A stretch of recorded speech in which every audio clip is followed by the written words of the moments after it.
This is Moments with Foo with James Foo Torres, better known as Foo, the show that takes you around the world to share interviews with some of the most successful and relevant people on the planet, hear their stories, and get the most important business lessons they have learned on their road to success, and get exclusive advice on how to implement their success into your life and business. Moments with Foo is brought to you by the Strategic Advisor Board and your host, Foo. Hello, and welcome to Moments with Foo. I'm your host, James Foo Torres, but you can call me Foo, hence the name of the podcast. And today I have the co-founder of Twiz, Lucas James. And I'm going to let him tell you more about what Twiz is. But first, Lucas, how are you? Doing well. Thanks so much, James. Appreciate it. Thanks for taking the time. So let's kind of get started with a quick introduction. What do you do and why? So my business started off as a marketing agency, and it still is. We service over 100 clients currently on retainer, and it's shifted now into adding on a SaaS product, which you're actually inside and part of the community. And we're kind of trying to take a community-based approach similar to Lemlist is a great example, and build a really big, strong community and just funnel a bunch of people into the software. What the software does is it basically guarantees revenue for agencies within 30 days, and it helps them scale their partnership program as well as their leads that they're getting through their website or through their business. So awesome. And I kind of want to get a little bit more about like the why, because you were telling me before this, and just kind of like tell us a little bit more why they did this shift to this. Yeah, 100%. So for me, the reason why is because I've always wanted to get into SaaS. That was always my main thing, was to get into SaaS. I just wanted to do it on my terms. I didn't want to have to go raise money. I felt like you lose a lot of creative control, and I also want to have a practical use case. I think part of the reason we've been growing pretty well is because it's the easiest playbook in the world. We're just looking at problems that exist in our own marketing agency. We've hit enough scale in the marketing agency now where we know that if we solve this problem for us, it's going to solve the same problem for all these other agencies. And then we just roll it out. And so it's kind of like, at this point, it's just every new version is just making the product better for everyone. And it's a lot easier for us to get that knowledge because we already had an agency. So that was the why, was build a product. I have a different why in terms of why I do entrepreneurship, but in terms of the product, that's the reason I did that. So thank you. And I like the personal whys, but a lot of like the personals sometimes are like very similar, like you want to help people and all those stuff. And I really like the why of the business, because it's about like, okay, solving a problem, filling a need, right. Identifying that the market is going in a certain direction, all those different things. And I think those are more like strategic thoughts that you have to have. So I like strategy. That's all. I love that. So that's why I like asking about these things. Me too, man. Definitely so important nowadays with there's a lot of content I feel is it's a little empty because it doesn't really have the strategy you need to grow. What I try to focus on is short, simple, to the point. I don't really even focus on high production value, even though I know I should. But all my videos on YouTube or anything I do on Loom or TikTok or Twitter is all just recorded on Loom, and I just do it in like 2 seconds, but that's just so much more fun too, because if you can condense your time to an hour a week creating content, and you're getting like eventually maybe one day hundreds of thousands of people engaging with it every single time, that's just so awesome. I mean, what else can give you that much of an ROI? I mean, I don't think many things can. So yeah, and you touch on a point there that I emphasize a lot, and that's why I think that what I do is so important, and I help a lot of people with the content, because you said about content being flat and being empty and people putting it out just to put it out, right? And there's no real strategy or intention behind it or value, and that's why I think PR, it's such a powerful thing, because for my clients, they get forced almost, right? Like they're almost like when they, oh, I want to help these things. I want to be the number one authority. I want to be a thought leader. For that, you have to distribute content, and you have to do it with authority. You got to be in the right places where your people, your audience, they trust. So that, if you want that, you have to, you're forced on creating content that is valuable, because the media won't care if it's not. No, So they won't. yeah, in that way, because you're forced to, oh, I want to be Forbes, I want to be verified, I want to be all these different things. Then because you're forced to doing this, then you start everything in your marketing, it starts getting better, because you are very like having everything value packed. So that's my 2 cents on that. 100%. Yeah, totally agree. So let's take it to my next question that I like to ask. What advice would you give yourself if you were to restart, or just to business owners in general? Yeah, I actually just did, literally today, just recorded this as an episode for our podcast. And what I tell people, because I get this question so often, is I actually wouldn't start off by, if you're trying to build a marketing agency and you're listening to the show, I wouldn't start off by building a marketing agency. And I think if you're in any kind of like knowledge-based business and not, labor-focused business, and if it's something that's like in the services space, then this will apply to you. A lot of people fall into this, what I call traditional trap, where they build a marketing agency or a service business thinking that the money they're getting is actually going to translate to profit, or it'll actually be better for them in the long run. But what they don't realize is it becomes really difficult to manage the money you're getting in, have people actually work on that money, and then produce profit for you without any sort of issues. So what tends to happen with the most successful agencies that I work with, or even just what we've tried to implement with ourselves retroactively, is to build a really solid brand, and build a ton of content or courses that would dramatically increase our profit margins before scaling the services, because it's predictable, it's reliable, and you can deliver on a great guarantee. Because the cool thing about a course that's unlike a service company is, with a course you can say, or at least some service companies do this, but it's very hard, is you could say, you're going to get this result or you get your money back, which is the best guarantee you can give, because you're literally zero risk.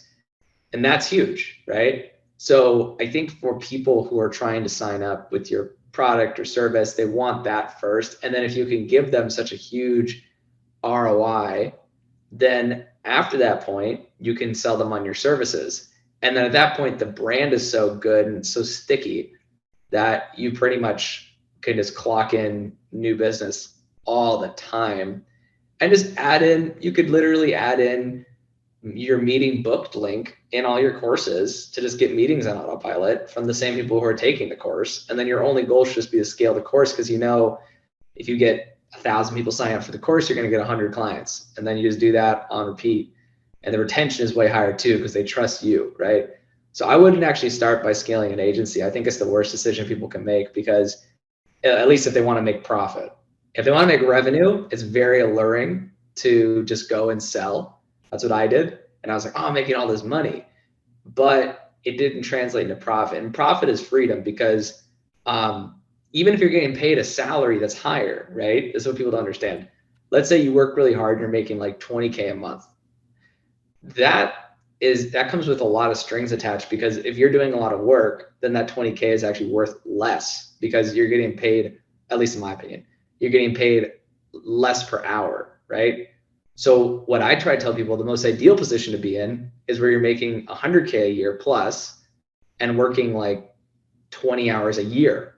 That's the position you want to be in.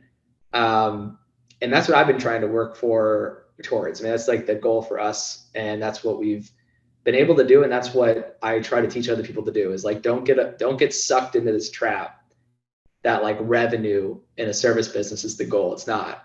It's profit that's sustainable and allows you to do things that increase enterprise value, like build software, build more courses or something like that. So you're saying to start, like if you were to restart, you would focus mainly on counting that you already have the knowledge, right? Like you have the knowledge. Yeah. Now you're doing a course where it's your basically your top of the funnel where you get people, and then like money back guarantee. You already created the course. You're actually not losing money. You are happy to give people the money back. Like you're not really losing. That's the thing, because the more you give people the money back, the more trust. I was actually even thinking about adding on our website the amount of times we refund people, just to like have transparency, because it's about 1 every 15 to 30 people, and that's actually pretty good. Like if you think of it as a ratio, that 14 people out of 15 are going to like it so much they're not going to ask for a refund. They're going to hit the guarantees, right? The cool thing is that reinforces, it makes it even easier, because like you're just some random person on the internet who's saying I'm going to give you your money back, but what if you don't? But if you see that there's all these people who are getting their money back, and there's also all these people who are getting results, then you're like, I would really be an idiot not to do this. I mean, there's no reason not to, right? Yeah, there's no risk for anybody. There's no risk. Really. Wow. Yeah. So, but I would say as a caveat though, is that to your point about, having all this experience, one thing I really try to drive in people's brain is that you don't need to have a lot of client experience to start a course. People think they need to have worked with clients and have like managed campaigns, but you can sell a course and be an authority just by having learned it and then packaging it up into an easily accessible place. And so what I always tell people as a recommendation is just learn anything.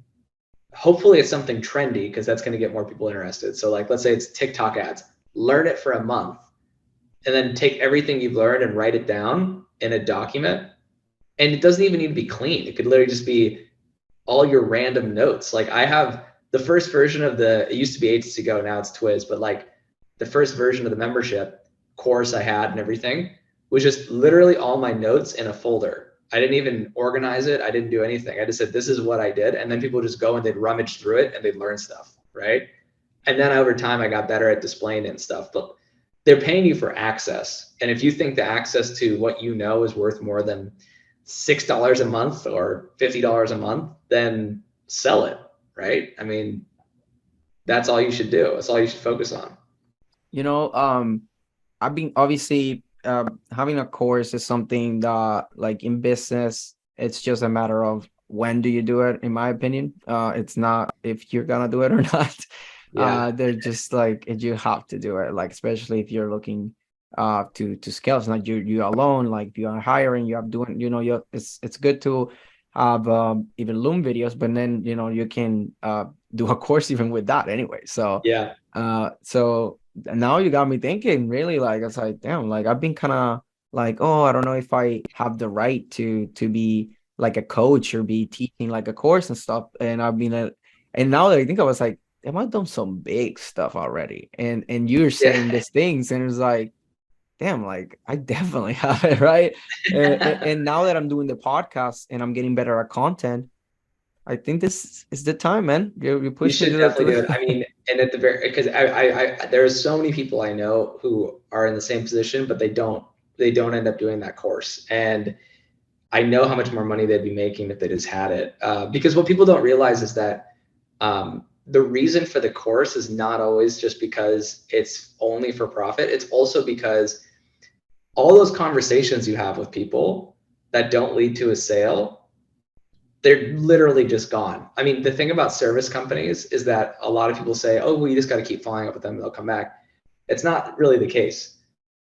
It doesn't really happen that way. People think it does, but it doesn't. And when you actually look at the numbers at scale, they just go on. I have so many times where I've just like filled out a random form and never talked to that company again. Way more than I stay in touch with that company, right? So the reason you have a low priced offer is for cash flow. It's not for anything else. It's cash flow, and also keeping them in the system, giving them value. That is the reason you have it more than anything else. Because if you have too many cash flow gaps, then you'll never be able to scale the agency, right? So you need something low price just to keep them around. Low price, high margins should be the goal. Yeah. I love it. I love it, man. This is something that I knew that this podcast was gonna be fire because I mean, I've been connected with you for a while, but I mean, man, that's why I love doing this podcast because I'm learning right now. Like, this is something, Yeah. you know, it's not like I don't know about courses. It's not like I have so much information. We all have so much information being entrepreneurs and business owners that it's just always like about what strategy I'm prioritizing and doing. It's not that if I know how to do something or not, it's what am I prioritizing and doing. Right. And now you got me thinking, it's like, shit, I've been thinking about the course, but now I like automatically got it to the top now, and definitely gonna talk to this about talk about this with my team for sure. This is Yeah. great, man. Thanks for giving me the Yeah. perspective because it's all about perspective 100%. really and strategy. So 100%, dude. I totally agree. I mean, it is definitely the most important thing. It's what's given me definitely what's given me freedom to work on the software for sure. That's definitely the reason. Yeah. that's amazing because for me, like success, I define success as freedom and impact.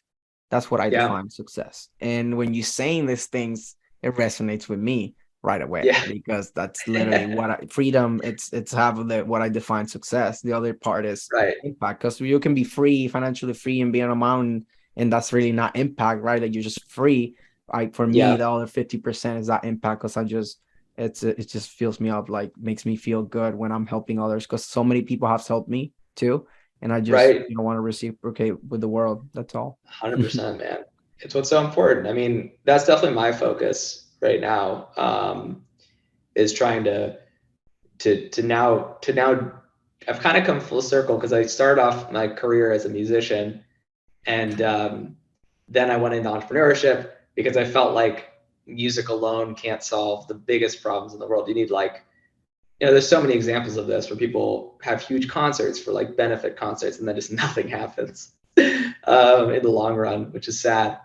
But I've kind of come full circle now because I feel like I spent the last 5 years building that infrastructure to where I know exactly what to do to build those resources that I need to make that impact. And then I'm actually going back into music, which is kind of fun, as like a side career, just because I love it. And if it becomes the main thing, that'd be cool. I mean, shoot, if one of my songs actually does well, that'd be so cool. But it is important to have both. I mean, it definitely is important to have both. You're gonna burn out usually if you don't, I find. So I love it. I love it. And for me, it's something that I want to do other things. I want to be also like I don't want to like necessarily just be a musician per se. I like like maybe a DJ at some point. I yeah, love electronic music and I just want to be able to like do more like podcasts, content, be in the right. music industry and all those things that I really love.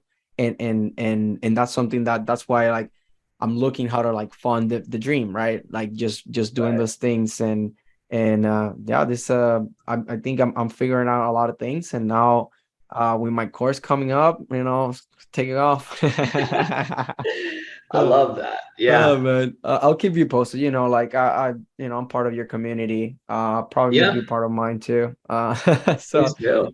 Please yeah, do. Pretty yeah, cool. man. So just kind of like just to kind of wrap this up. What do you think are the biggest takeaways, just in general, like not Mhm. necessarily something that we talk, could be something that we haven't talked. That what are your biggest takeaways that you want to leave business owners or aspiring Yeah. entrepreneurs? Yeah. Well, I think it is different for every person because it's really about, what's that goal in life. But I think for most entrepreneurs I talk to, it really is what I talked about previously, maximizing freedom, which really is maximizing free cash flow. That's why Warren Buffett, if you think about it in his model of like valuing companies, is based on free cash flow models and things like that, is because that's really all that matters at the end of the day. It's the degrees of freedom you have because you've generated so much value for society, hopefully, that you have so much profit. That's the hope. Now, my point with that is if that is the goal for most people and they want to generate the most profit possible, my thing and I talk about this all the time on social, but my thing I would really implore people to do is don't miss out on this no code revolution that's happening. It is single-handedly, I think, the most impactful event in business in terms of business software that's going to happen in our lifetimes. Because it's basically taking the most powerful thing in the world, which is software, and giving it into the hands of pretty much everyone, right? Including marketers and things like that. And that means that the number of things you can do and the amount of profit you can make is going to go up dramatically. And so even though I tell people to make a course, I only do that because not enough people want to build software. But if people just knew how easy it was to build software now with visual programming tools like Bubble, because my whole app is not custom coded. It's built on a visual programming tool, which is called no code because like it's easier for people to wrap their heads around, but really it's actually a programming language that they've just made easier for everyone to use, right? So it is the most impactful thing that is happening right now. And the people who make the most money in the next 10 years will be people who realize that they can build software for 10x cheaper and 10x faster, and they capitalize on it. And you don't have to be technical for this. I wasn't technical at all, but I spent the last like 18 months, I probably spent 3,000 hours now just learning this. But you don't need to be technical to make this happen. You don't. And so that's my biggest takeaway is everything that I've said so far, if your goal is to make profit and to build freedom and have a business that allows you to do whatever you want, it would be kind of silly for you not to look at no code, because it is better than a course for sure. I mean, a course is great. And if you don't want to do it, then if you don't want to do a software, then do a course. But it's like, it's just such a massive opportunity that I'm surprised more people aren't.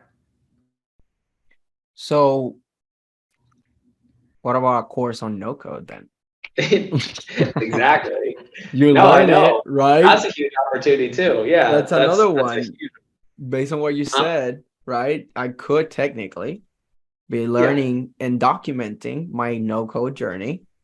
And then that way I can create the course and the no code and then leverage it for PR.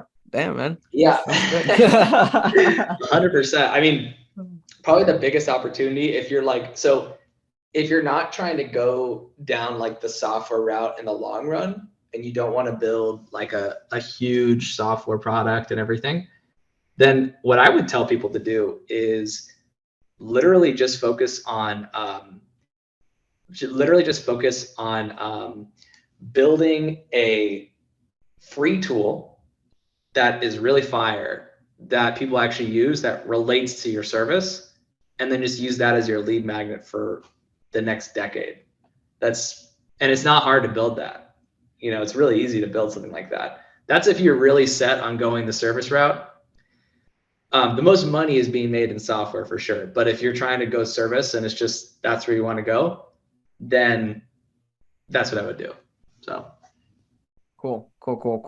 Biggest takeaways, either a course or a no code, getting that, you know, like it's not like I haven't heard people talking about it, even though I know because of, you know, just kind of like social media and stuff. Like I know how easier has gotten into that, because it's still code. It's just now there's something else doing the actually, right? Like we go from zeros to one to now it's X equals something, and now it's like, oh, now you just put some letters and then that just automatically gets translated up to the ones and zeros for the computer.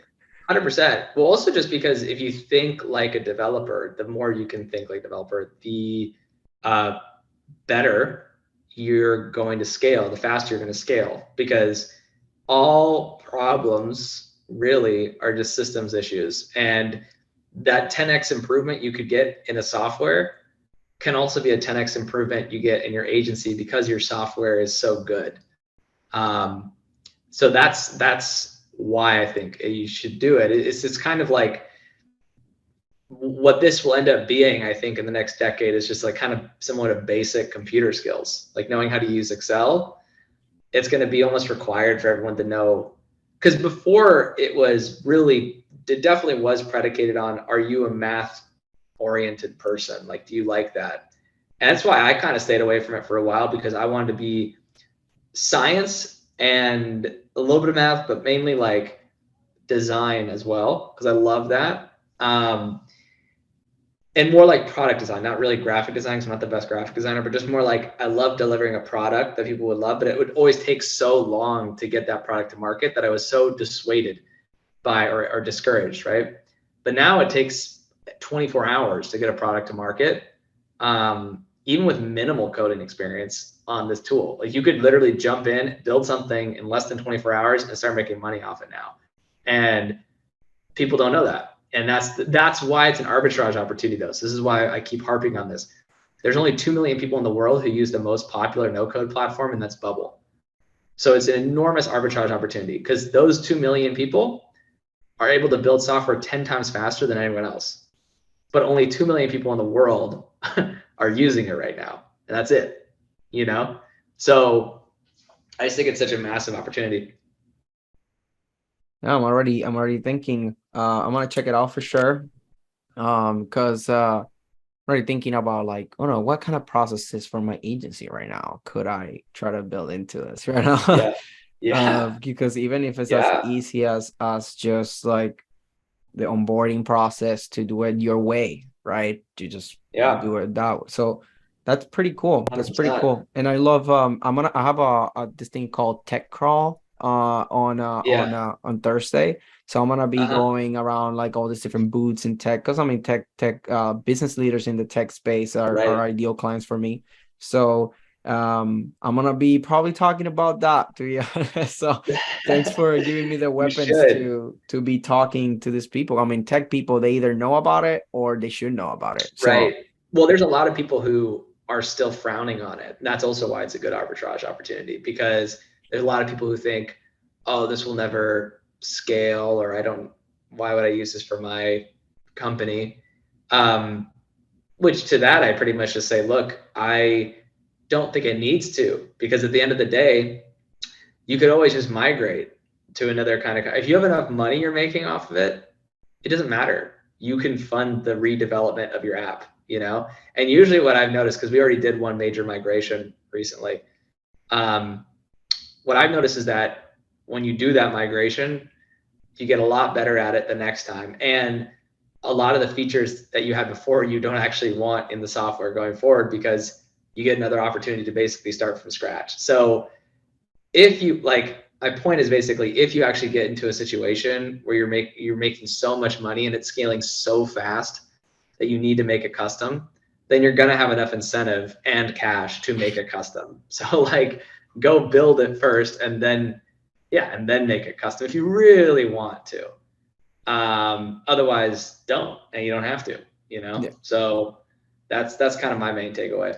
that's kind of, it's the same thing in just business in general. When people are like, oh, I don't know if I can take more than 10 clients right now. It's like, how many clients do you have? 2. I was like, what are you worrying about that? Like, just Yeah. like get the 10 and then worry about it after, right? Yeah. So, and that's 100%. kind of how I operate. And it's not just like take money and then figure it out, like type, like, oh, like, I don't know if I can do it. Just, be intentional about it, but don't start worrying about problems that haven't happened, right? If it hasn't Yeah, that's a happened. big thing. That's definitely a big thing. People really do. They really do make that mistake.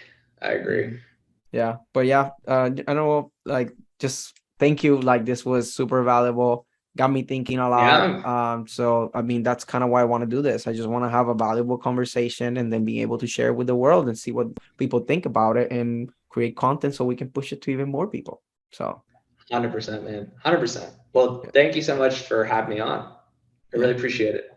yeah. So just so last thing is, I know there's gonna be a lot of people here. They're gonna be like, damn, I need to talk to this dude. I need to learn about this community. How can people find you?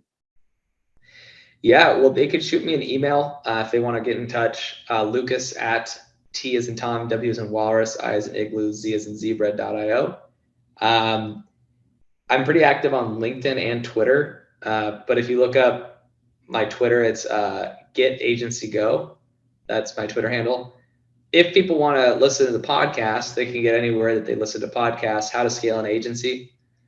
And then I guess finally, maybe if you want to put it in the show notes, but if people did want to join the membership, they can get 30% off their membership. And then we guarantee at minimum $1,000 in sales in the first 30 days for your money back.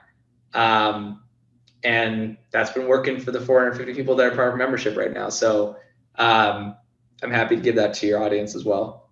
Perfect. Yeah. Just send me all the links and everything, and I'll make sure that I have them in the show notes. I always like to, there's some people that are going to be listening to it, probably cleaning, doing some stuff. So it just kind of make it audio too. But then I'll put all those links in the show description. Okay. Awesome, man.